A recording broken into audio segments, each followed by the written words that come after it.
warahmatullahi wabarakatuh. Kembali lagi bersama saya Diani Fadilah dengan NPM A1A019024.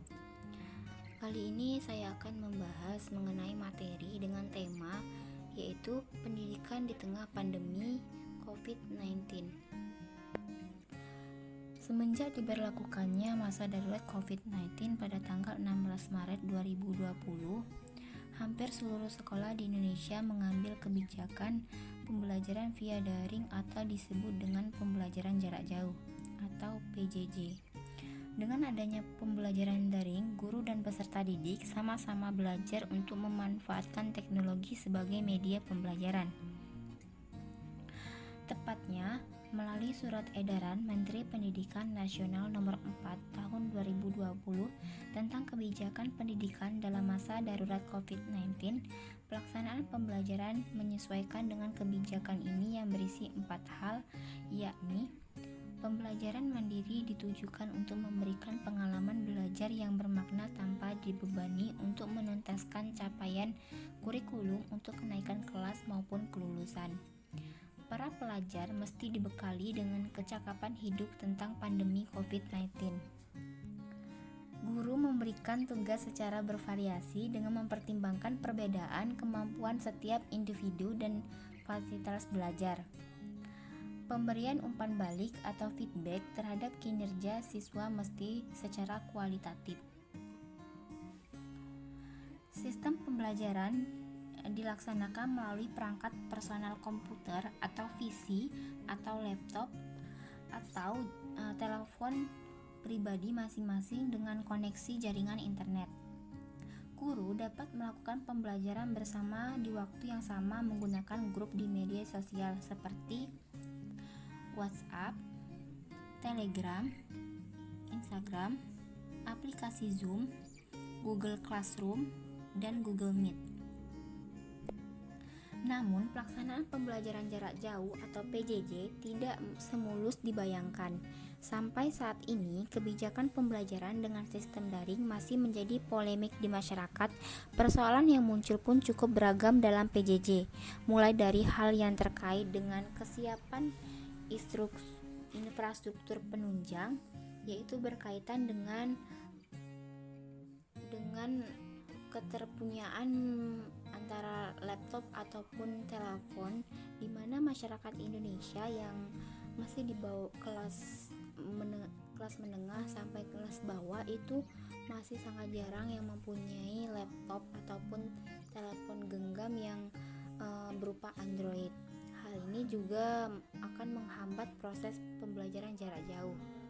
Yang kedua, yakni kemampuan penguasaan teknologi, di mana ini berkaitan dengan banyaknya masyarakat Indonesia yang masih buta akan teknologi, yang kurang mampu mengoperasikan baik itu laptop ataupun telepon genggam untuk proses pembelajaran jarak jauh, di mana peran orang tua di sini yang akan mendampingi anak-anak tersebut dalam proses pembelajaran.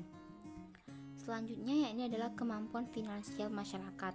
Di sini berkaitan dengan pengeluaran ataupun biaya yang digunakan untuk pembelian kuota, di mana kuota di sini sangat berpengaruh untuk melakukan proses pembelajaran. Di mana apabila tidak ada kuota, maka proses pembelajaran pun tidak akan berlangsung.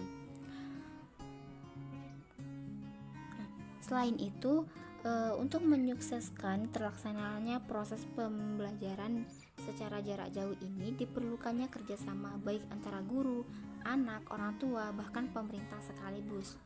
Adapun peran guru, anak, orang tua, dan pemerintah yaitu seperti peran guru.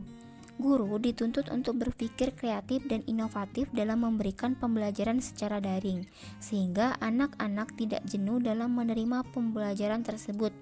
Bagaimana tingkat pemahaman anak atas materi-materi yang telah diberikan secara daring melalui dialog interaktif antara guru dan anak yang akan menimbulkan tingkat pemahaman anak atas materi yang baik. Yang kedua yakni adalah peran anak. Anak dituntut untuk selalu mengikuti daring dan menyelesaikan tugas-tugas yang diberikan dalam pembelajaran tersebut secara tuntas. Anak harus belajar secara virtual di mana dialog interaktif antara guru dan anak tidak semudah kalau secara tatap muka. Tingkat pemahaman anak atas materi yang diberikan tentulah berbeda-beda. Banyak yang tingkat pemahaman kurang karena ketidaksanggupan dalam proses pembelajaran. Ada dan tidak adanya orang tua yang haruslah melakukan pendampingan. Selanjutnya yakni adalah peran orang tua.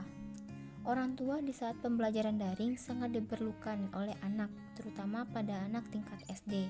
Orang tua dituntut untuk dapat menjelaskan apa yang dijelaskan oleh pengajar dan dapat membantu mengerjakan tugas pekerjaan rumah anak-anak. Peran penting orang tua lain yang sangat penting memberikan fasilitas seperti handphone, laptop, internet, kuota, dan bahan-bahan untuk mengerjakan pekerjaan rumah.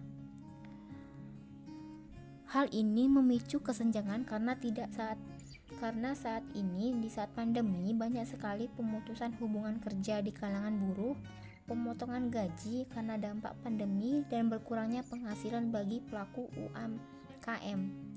Jangankan untuk memberikan fasilitas pendidikan, untuk makan saja sulit. Dengan demikian, ketika anak tidak bisa mengikuti pembelajaran sehingga menimbulkan keputusasaan dan menimbulkan putus sekolah.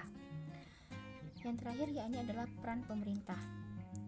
Peran pemerintah yang sangat penting dalam memberikan kualitas pendidikan kepada anak bangsa, karena pendidikan adalah kunci keberhasilan sumber daya manusia suatu negara.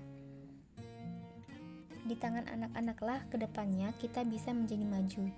Peran pemerintah di sini bagaimana dapat memberikan handphone atau laptop kepada anak-anak yang orang tuanya kurang mampu, memberikan kuota kepada anak-anak sekolah, dan memberikan dana lebih untuk kebutuhan pokok sehari-hari atas keluarga yang kurang mampu akibat dirumahkan. Pemutusan kerja pelaku UMKM yang mengalami keterpurukan saat ini pun mengalami keputusasaan. Disinilah peran pemerintah sangat penting untuk membantu proses pendidikan di era COVID-19 ini. Baik, mungkin itu saja yang bisa saya jelaskan. Semoga video ini bermanfaat dan terima kasih.